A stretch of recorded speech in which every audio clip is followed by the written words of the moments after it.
Muito boa noite, que bom que nós estamos juntos novamente aqui no canal da Associação Central Sul-Rio-Grandense. Você é nosso convidado especial e quero também compartilhar com você a alegria de podermos estar juntos, não é, com muitas pessoas aqui do interior do estado do Rio Grande do Sul.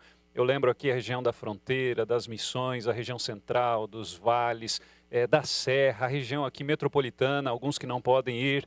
Então, muito obrigado pela tua companhia. Que bom que você está pronto para nós estudarmos a Bíblia. Pegue a sua Bíblia agora. Esse é o momento de nós abrirmos a palavra de Deus e permitirmos que Ele fale ao nosso coração. O texto que nós vamos meditar hoje fala do encontro de Jesus com um jovem. Um jovem que tinha tudo para ser um grande seguidor de Jesus. Apesar, esse era um dos seus objetivos. Mas o texto nos mostra aqui uma realidade um pouquinho diferente daquela que talvez ele sonhou ao encontrar-se com Jesus. Ele tinha algumas expectativas, só que no momento que ele se encontra com Jesus, talvez ele teve algumas expectativas frustradas por causa do diálogo. Vamos então ler Lucas capítulo 18. Abra a Bíblia aí. Lucas capítulo 18, versos 18 a 23. Diz assim: Certo homem de posição perguntou-lhe: Bom mestre, que farei para herdar a vida eterna? Respondeu-lhe Jesus: Por que me chamas bom? Ninguém é bom senão um que é Deus. Sabes os mandamentos: não adulterarás, não matarás, não furtarás, não dirás falso testemunho, honra a teu pai e a tua mãe. Replicou ele: Tudo isso tenho observado desde a minha juventude. Ouvindo Jesus, disse-lhe: Uma coisa ainda te falta. Vende tudo o que tens, dá aos pobres e terás um tesouro nos céus. Depois vem e segue-me. Mas ouvindo ele estas palavras, ficou muito triste, porque era riquíssimo. A Bíblia está repleta de encontros de Jesus com diversos tipos de pessoas.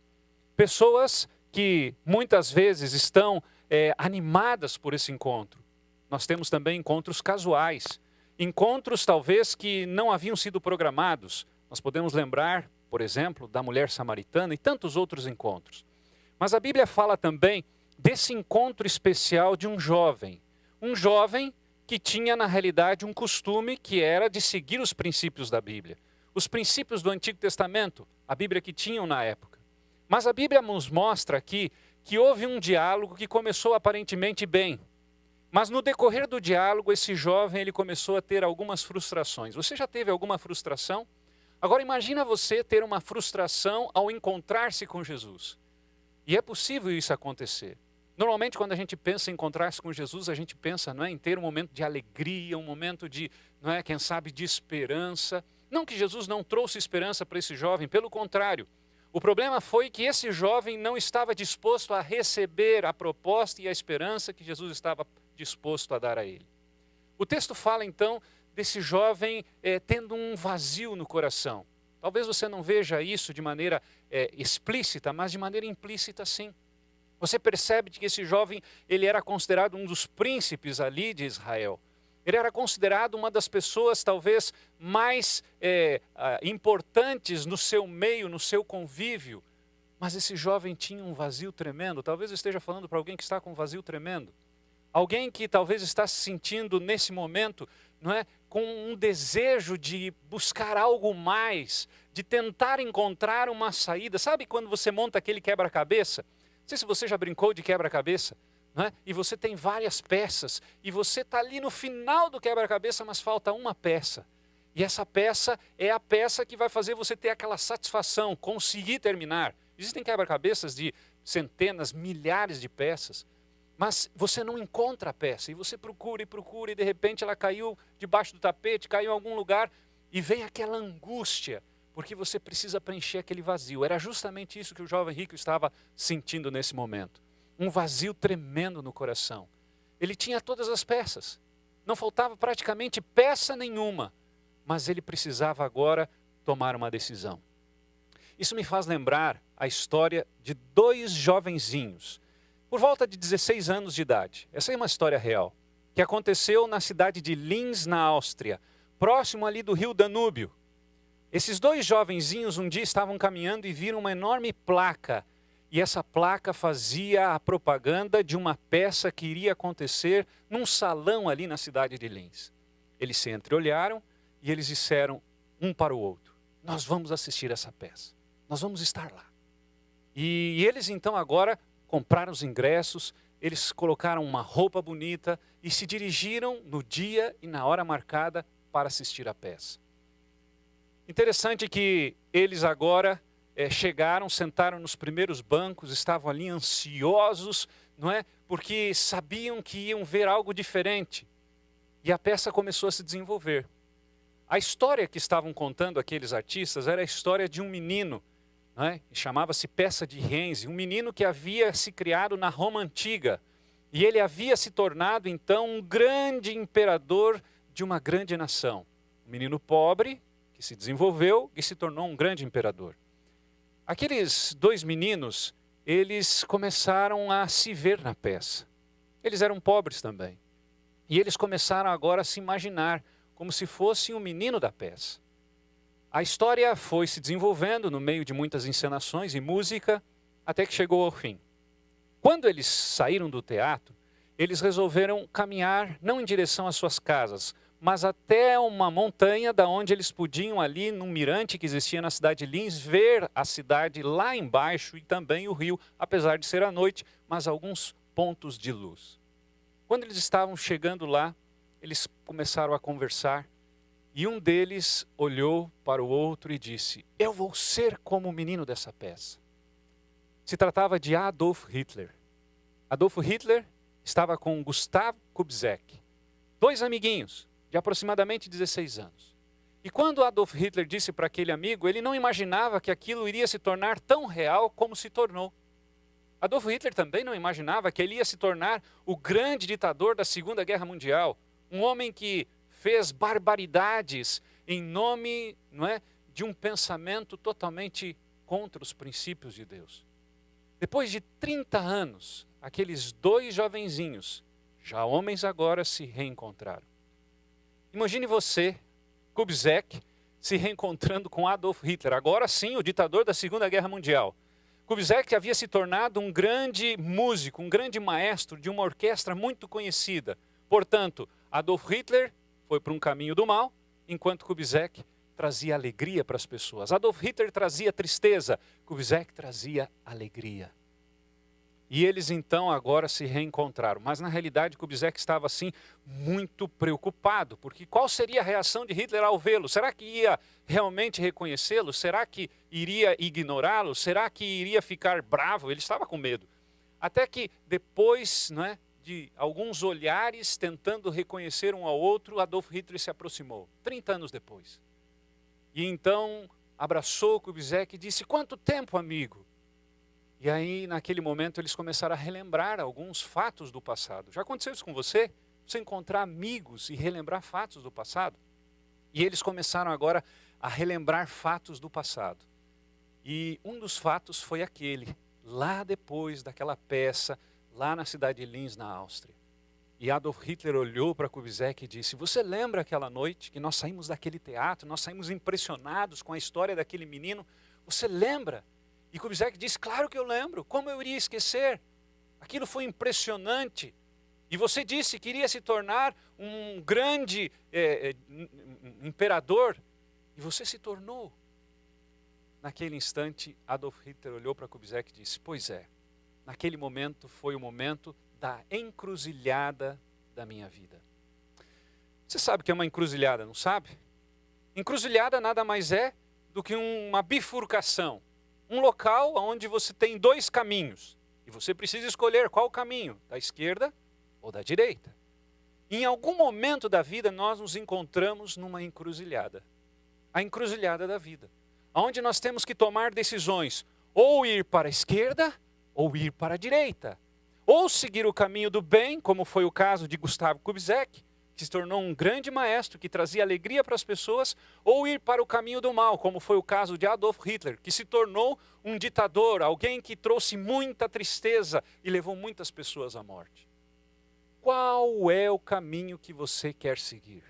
Você está diante de uma encruzilhada? Eu estou falando para alguém aqui que de repente está estudando a Bíblia, e agora está confuso, não sabe para que lado vai, aprendeu desde pequeno que deveria seguir por um caminho, e agora, ao você abrir a Bíblia, você percebe de que na realidade o caminho é outro. Estou falando para alguém que precisa retornar e que talvez seguiu o caminho da tristeza, mas resolveu voltar, e voltar justamente no ponto da encruzilhada, e agora precisa buscar a salvação e buscar o caminho da alegria? Pois é, em algum momento você vai ter que fazer essa escolha. O texto menciona aqui a história desse jovem. Veja que o verso 18 ele diz: bom mestre, que farei para herdar a vida eterna? Ele faz referência a um pensamento da época que a gente pode, quem sabe, autodenominar agora como o pensamento da balança. Antigamente existiam algumas balanças nos mercados da esquina, não sei quantos de vocês conheceram. Talvez os mais novos da era digital não conheceram, porque hoje as balanças são digitais, mas antigamente existiam dois pratos, uma balança com dois pratos. Existiam pesos que você colocava num prato e você colocava o produto que você ia comprar no outro prato. A ideia, não é, de equilibrar a balança era ali então um momento em que você via quanto pesava aquele produto, porque era equivalente àqueles pesos que estavam no outro lado da balança. Nós precisamos entender de que muitas pessoas pensam de que a salvação é como essa balança que tem dois pratos. E alguns pensam assim: eu tenho que fazer boas ações, porque se eu fizer boas ações eu compenso as más ações. E esse jovem, ele foi influenciado por essa ideia. A ideia da salvação pelo fazer. Você já ouviu falar nisso? A salvação pelas obras. Eu tenho que fazer coisas boas, eu tenho que fazer, porque se eu não fizer, pode ser que de repente eu não vá para uma outra encarnação, ou pode ser que de repente eu não vá para o céu. Essa é uma ideia vigente no mundo cristão. Nós chamamos a salvação pelas obras, onde você ignora a cruz de Jesus e você, pelas suas próprias forças, tenta comprar a salvação com atitudes. Essa era a ideia que estava intrínseca na cabeça do jovem rico. Esse jovem, ele chega para Jesus e ele já demonstra isso, talvez até sem querer. E ele diz: bom mestre, que farei? Veja que ele usa o verbo fazer. Que farei para herdar a vida eterna? O que eu posso fazer? Você já viu pessoas fazendo penitências, pessoas fazendo boas ações, tentando comprar o céu? Eu conheço muitas pessoas sinceras que não conhecem as Escrituras Sagradas e que fazem o bem e tentam muitas vezes através de boas ações, e agora a gente está vendo aí, não é, um mar de solidariedade, e que bom, isso deve acontecer, mas a motivação deve ser a verdadeira e não a salvação pelas obras, porque no momento em que eu faço o bem, tentando comprar a salvação, eu ignoro a cruz de Jesus, que é na realidade um centro catalisador da minha salvação. Esse jovem se aproxima com essa ideia e Jesus então dá corda para ele. Já ouviu essa expressão, né? E Jesus começa a deixar ele falar, e ele vai falando. E o texto vai nos mencionando aqui o que aconteceu. E olha o que diz aí: respondeu-lhe Jesus: por que me chamas bom? Ninguém é bom, senão um que é Deus. Eu pergunto para você, Jesus não era bom? Claro que era. Não, mas o texto está dizendo aqui: por que me chamas bom? Jesus estava fazendo referência a essa ideia da salvação pelas suas próprias forças. Ele estava dizendo assim: olha, não adianta você querer comprar a salvação, não adianta você dizer que não faz o mal a ninguém, porque na realidade a salvação é um presente, ela vem pela graça, através da fé em Cristo Jesus. Eu lembro que quando eu era estudante, há muitos anos atrás, um dia fazendo visitas, uma senhora me disse assim: eu não faço mal a ninguém, eu não faço mal a ninguém. Como que dizendo, a minha salvação está garantida, eu faço o bem para todos, eu não faço mal para ninguém. Agora Jesus está tentando dizer para o jovem rico o seguinte: não adianta você ter essa ideia da balança, não adianta você ter essa ideia de que comprando a salvação com boas atitudes, você vai conseguir a felicidade. Porque essa era a ideia que ele tinha. Veja o que diz o texto. Jesus então agora vai ao ponto. Sabes os mandamentos? E Jesus começa a recitar alguns. Você sabe que os mandamentos estão divididos em duas partes, não é? Os primeiros 4 mandamentos lá da lei de Deus de Êxodo 20, que se repete em Deuteronômio 5, você vai encontrar mandamentos referentes a Deus, ao respeito com Deus. E os 6 últimos mandamentos têm a ver com o relacionamento com o próximo. E Jesus menciona agora alguns desses mandamentos. E olha que interessante, Jesus diz assim: não adulterarás, não matarás, não furtarás, não dirás falso testemunho, honra teu pai e tua mãe. Jesus faz menção à segunda seção dos mandamentos. Ele faz menção aos mandamentos que têm a ver com o relacionamento com o próximo. E ele então agora vai falando e o jovem rico vai se inflando. E Jesus fala um e o jovem rico, isso não é problema para mim. E ele fala outro e o jovem rico, se é assim então. Interessante que o jovem rico tinha visto Jesus cuidar com carinho das crianças em um dado momento em que a Bíblia fala que os discípulos queriam expulsar as crianças perto de Jesus, que estavam perto de Jesus. E Jesus disse assim, não os impeçais, deixai-os vir a mim. E o jovem rico, ele estava olhando de longe essa cena. E isso fez com que ele sentisse admiração, que ele se sentisse cada vez mais seguro de conversar com Jesus. E esse fato fez com que criasse no coração do jovem rico o desejo de ser um discípulo de Jesus. Mas entenda, para ser discípulo de Jesus é necessário fazer o que ele fala. Eu estou falando para alguém que diz que é cristão, que vai na igreja, mas que não segue aquilo que Jesus diz. Você sabia que até o anjo caído crê em Deus? Alguém pode dizer assim, mas eu creio em Deus. Se você for na rua e perguntar para as pessoas, principalmente no nosso país, que é um país cristão, e perguntar assim, você crê em Deus? Com raras exceções, existem muitas pessoas que são ateus e não creem em Deus, é verdade?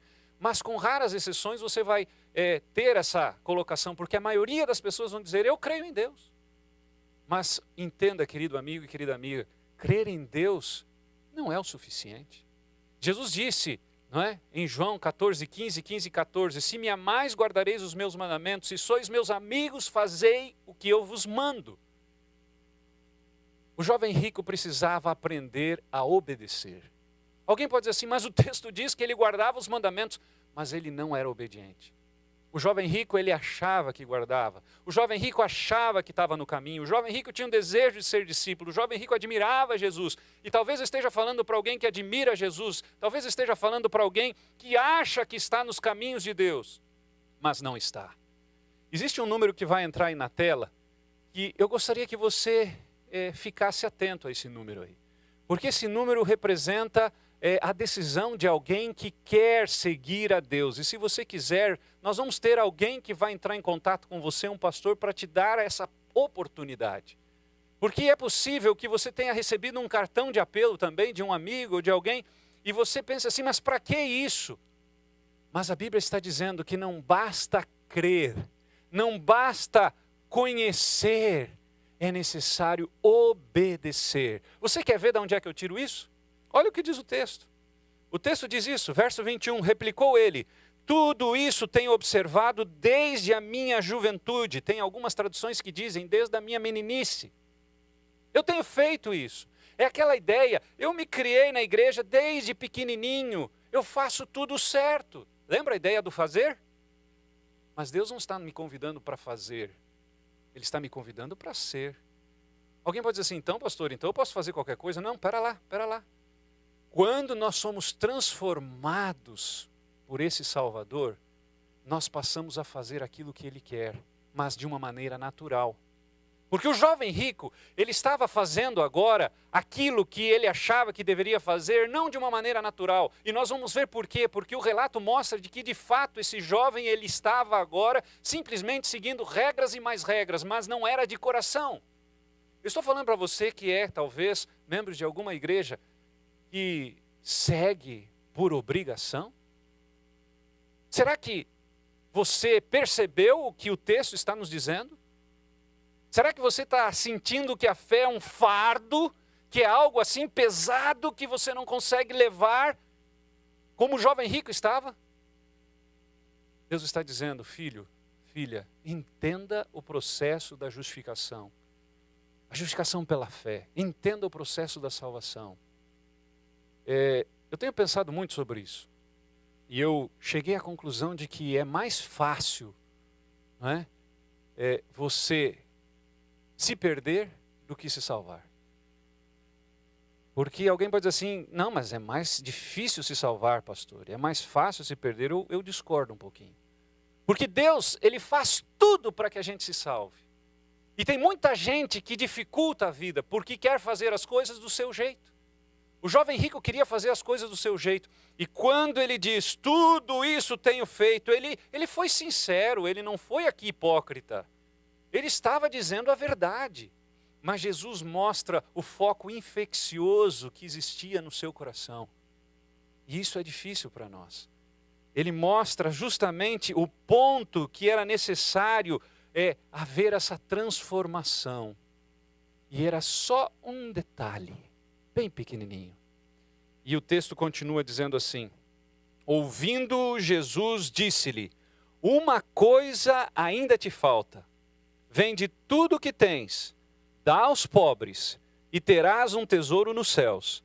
Depois vem e segue-me. Olha que coisa fácil. A salvação é muito fácil.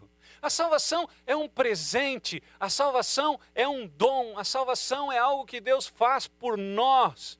Você não precisa fazer boas obras para ser salvo. Porque se você fizer boas obras com o intuito de ser salvo, você ignora a cruz de Jesus. E a salvação, ela vem através da cruz de Jesus e da intercessão de Jesus por nós no santuário celestial.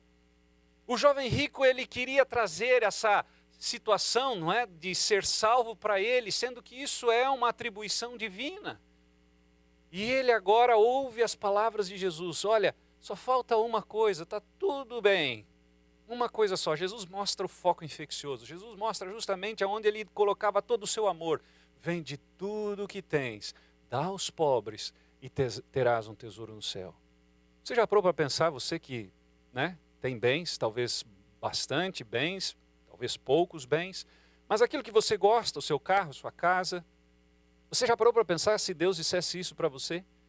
E dissesse assim, olha, você quer realmente ser um discípulo? Você quer realmente ser salvo? Vende tudo. O jovem rico sentiu uma dor no coração. Eu imagino o coração dele se quebrantando. E agora o jovem rico, ele sente uma tristeza toma conta do coração. Aquela alegria de encontrar Jesus, aquela admiração vai por terra. E ele pensa assim, como eu vou vender as minhas casas? Como que eu vou, quem sabe, entregar o dinheiro que eu tenho? Como que eu vou abdicar dos meus empregados, da minha fama, do status que eu tenho? Como? E o jovem rico agora fica desesperado. E ele toma a decisão. Lembra que no início eu falei da encruzilhada? Em algum momento da vida nós nos deparamos numa encruzilhada, onde nós temos que tomar uma decisão. Ou nós vamos pelo caminho do Senhor, ou vamos ao caminho contrário ao Senhor. Mateus 7 fala disso. Lá pelos versos 12, 13 em diante, diz assim, tem dois caminhos, o caminho largo e o caminho estreito. E eu quero falar para você que precisa tomar uma decisão. Se você precisa buscar mais a Deus, ligue para esse número que está aí na tela e diga, eu quero buscar mais a Deus, eu quero estudar mais a Bíblia. Se você precisa voltar para a igreja, você que está nos assistindo, quem sabe já há mais de 2 ou quase 3 meses, e você foi impressionado pelo Espírito Santo, ligue para o Eu Quero aqui, ou quem sabe se você recebeu o cartão de apelo, mande para o seu pastor, mas não deixe para amanhã, porque pode ser que o amanhã seja tarde, eu não tenho como afirmar de que daqui 10 minutos vou estar vivo, você também não tem. A gente não pode brincar com coisa séria. O jovem rico se deparou na encruzilhada, mas veja que triste a decisão dele. Eu quero que você acompanhe comigo aqui a leitura, e nós vamos terminar aqui a leitura desse trecho que conta a história dele. E diz assim o verso 23, mas ouvindo ele estas palavras, ficou muito triste, porque era riquíssimo. Muito triste. Quando a Bíblia dá essa ênfase, é porque foi algo realmente bem forte. Ficou muito, mas muito triste, porque ele era riquíssimo. Aí alguém pode dizer, mas então é errado ser rico? Claro que não. Deus é rico, a Bíblia fala, não é? Lá no livro de Ageu, que Deus é o dono da prata, do ouro. O Salmo 24, verso 1 diz que Deus é dono de tudo. Agora, o problema não está na riqueza. O problema está onde nós colocamos o amor acima do amor a Deus. Ele tinha feito tudo certinho, aparentemente um perfeito cristão, mas faltava entregar o que era de mais importante. Imagina você de que nós pudéssemos convidar Jesus para ir em nossa casa. E eu quero que você reflita no final dessa mensagem, nessa alegoria. E você então agora prepara a casa. Você prepara a sua cozinha, e você vai lá na cozinha e percebe que tem alguns alimentos impróprios, que Jesus não iria ficar feliz, e você resolve tirar e colocar dentro de uma caixa. E você percebe que existem algumas bebidas impróprias, que a Bíblia nos orienta a não usar, e você resolve colocar na caixa, porque você não quer que Jesus veja. Aí você vai na sala, e você percebe que tem algumas revistas impróprias, e você coloca na caixa. Aí você lembra do escritório, do computador, vá que Jesus quer ver algumas fotos lá no seu computador, ou no seu telefone, no seu smartphone, e você resolve pegar computador, smartphone e colocar na caixa, porque você não pode correr o risco de passar vergonha, porque você vai chamar Jesus para casa. É uma alegoria, mas imagine essa situação. Agora, imagine você, e de repente Jesus queira entrar no seu quarto. E aí você percebe que no guarda-roupa existem algumas roupas que não são em harmonia com os princípios de modéstia, de bom senso que a Bíblia apresenta. E aí então você lembra que tem, quem sabe, algumas coisas guardadas, alguns adereços numa caixinha, e você sabe que a Bíblia diz que não é para ser usado, e você simplesmente pega e bota nessa caixa grande. E você vai colocando tudo aquilo que você não quer mostrar para Jesus na caixa. E você tem um sótão lá na sua casa. Um sótão que você praticamente não permite que ninguém vá. Ele é inacessível praticamente. Uma escada enorme, não é? Debaixo ali do telhado. E aí você resolve agora pegar essa caixa com todas essas coisas que você quer esconder de Jesus e colocar lá nesse sótão. Jesus vem e você está tranquilo. Eu não vou passar vergonha, né? Afinal de contas, eu escondi tudo aquilo que eu não quero que Jesus veja.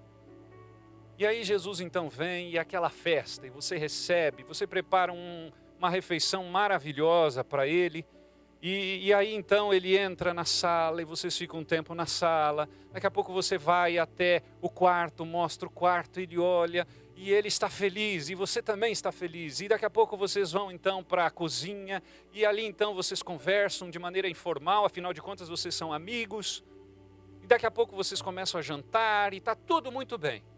E Jesus disse assim: olha, filho, filha, estou muito feliz, já fazem horas que eu estou na tua casa. Eu queria saber se existe mais algum ambiente aqui, porque para eu poder ser seu amigo, eu preciso fazer parte de toda a sua vida. E eu preciso estar em todos os ambientes, em todas as circunstâncias da tua vida. E Jesus olha pela janela e ele percebe aquele sótão. E Jesus disse: lá você não me levou. É aquela escada. Lá você não me levou. E aí você lembra que você pegou a caixa, que você tinha colocado tudo aquilo que você queria esconder de Jesus, que você sabe que iria desagradar, porque você conhece a Bíblia, como o jovem rico. E você agora fica vermelho, pálido ou pálida, sem graça. E Jesus disse: olha, para que nós possamos ser realmente amigos, eu preciso que você me dê a oportunidade de entrar em todos os compartimentos da tua vida. E eu preciso ir lá no sótão. E você diz: Jesus, não vai dar. Não vai dar. Mas Jesus disse: mas você não quer ser meu amigo? Eu quero, Jesus, mas não vai dar. Tem coisas na minha vida que eu não abro mão. Eu não abro mão de aquele momento, aquele happy hour com os amigos. Eu não abro mão. E ali tem algumas coisas que eu uso, que eu como, que eu bebo, que fazem mal.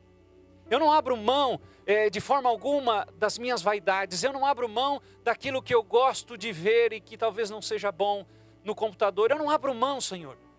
E Jesus agora começa a baixar a cabeça e ele olha para você.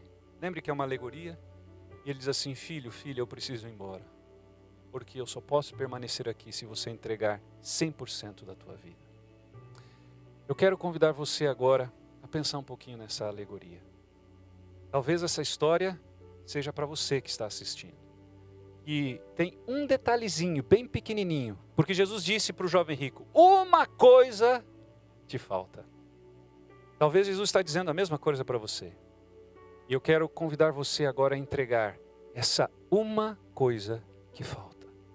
Estou falando para você que precisa entregar um pedacinho tão pequenininho da tua vida que você não abre mão. A Gabriela vai cantar agora. E eu quero convidar você a vir para Jesus. Mas não parcialmente como o jovem rico. O jovem rico veio a Jesus, mas não do jeito que Jesus queria. O jovem rico, ele não queria abrir mão daquilo que para ele era mais importante, o amor às riquezas. Tem algo que é mais importante do que Deus em sua vida que você precisa abrir mão?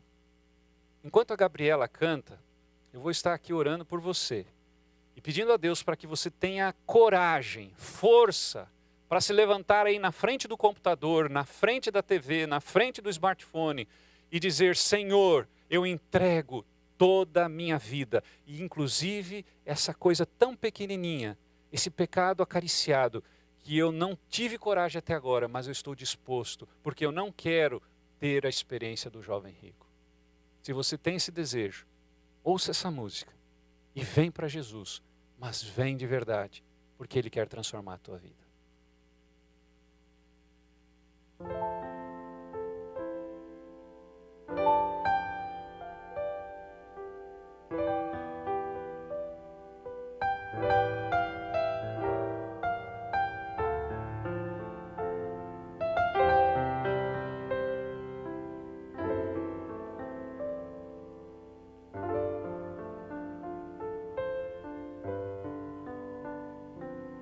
Quando Jesus te chama e tu não vens, pra onde vais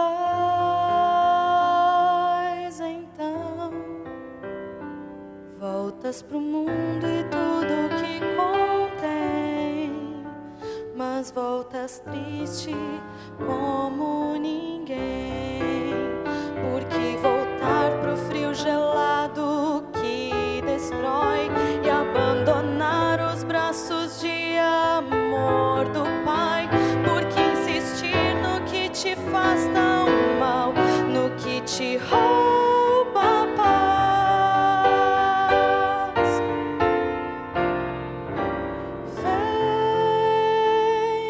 Vem pra Jesus, vem pra Jesus. Agora é o momento, não podes deixar pra depois.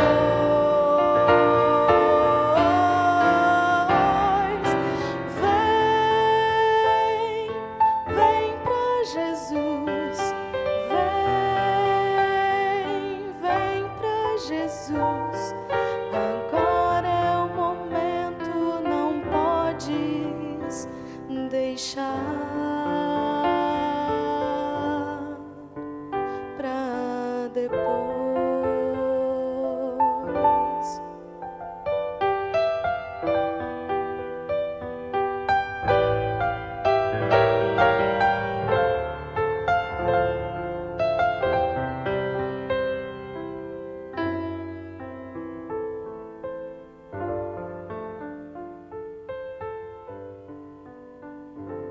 Quando Jesus te chama e tu não vens, pra onde vais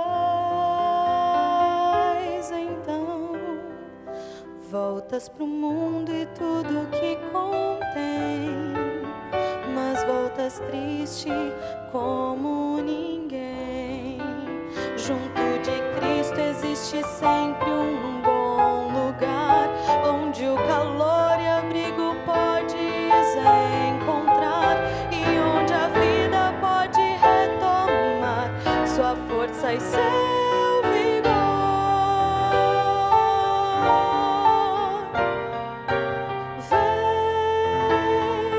Vem pra Jesus, vem pra Jesus. Agora é o momento.